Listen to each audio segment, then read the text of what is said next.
We are back at NATSO Connect 2024, hanging out in Orlando, Florida, balmy 65 degrees, and talking a little bit about what's happening with the truck stop organizations, NATSO Connect. You guys got to check it out. NATSOConnect.com, I'm guessing? Yes. NATSOConnect.com. Tiffany Newman hanging out with us. Let's talk a little bit about truck parking. Sure. This is one that has been going on, I guess since around 2009. Jason Rivenberg was unfortunately the victim of a crime that happened because he couldn't find good parking. All of a sudden, the trucking industry is up in arms. We need to solve this problem. And it seems like there's been some push and pull in the truck parking, but you spend a lot of your time talking and dealing with the legislative side of parking. Can you share with listeners what is happening with that? Sure. So at the federal level, there has never really been a carve-out of funds that were specific to truck parking. As a general rule, every state receives what are called formula funds, and they are appropriated from under the infrastructure bill, and states put those toward all of their highway projects, and they can choose to put those toward truck parking or not to, but there's never been a special carve out. And so a few years ago, Congressman Mike Bost introduced legislation called the Truck Parking Safety Improvement Act, and that bill would allocate $755 million for truck parking.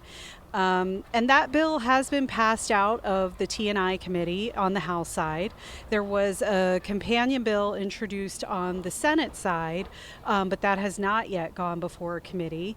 So NATSO supports the Truck Parking Safety Improvement Act because part of what it would do is prioritize truck parking grants that state departments of transportation coordinate with the private sector. Our industry supplies 90% of the truck parking. We have the real estate, we have the amenities that truck drivers want. So we really feel like the best use of those dollars, the way to maximize those dollars, would be for states to partner with us.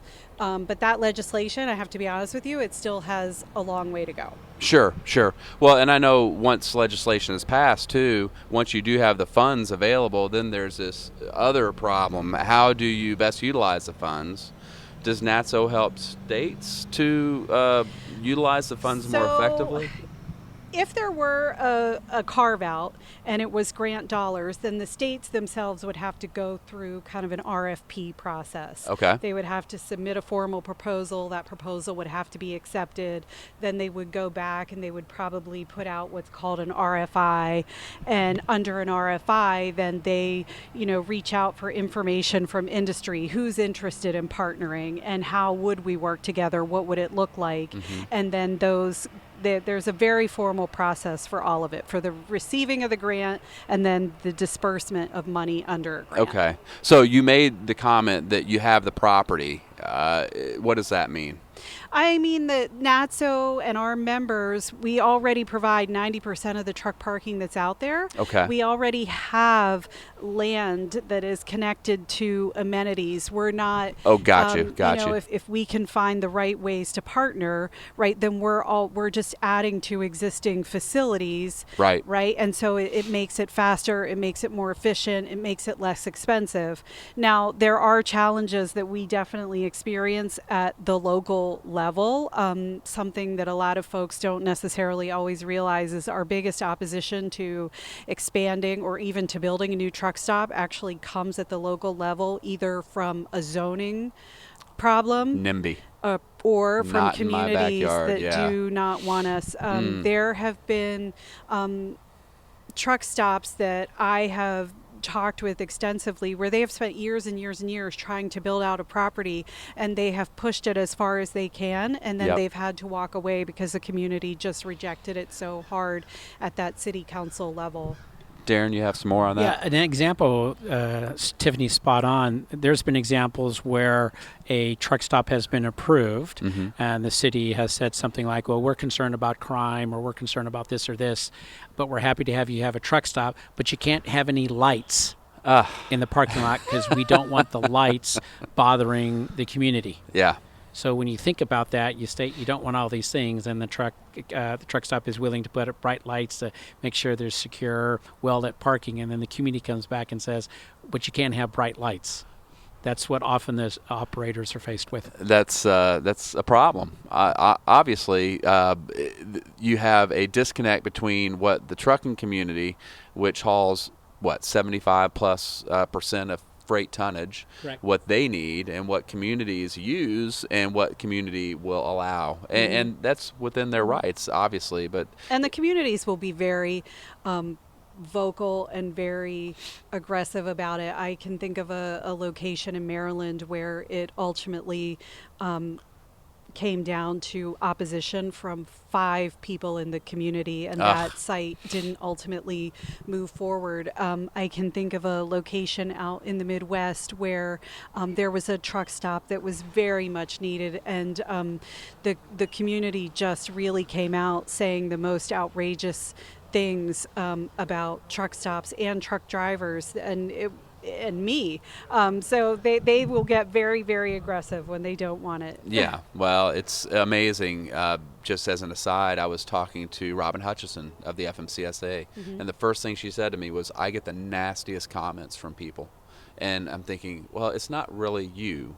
It's the position that you hold. It's that there's a lot of frustration, regardless of what side of any issue you're on. It's like a referee in sports. Anytime the whistle blows, they're pissing half of the crowd off, right?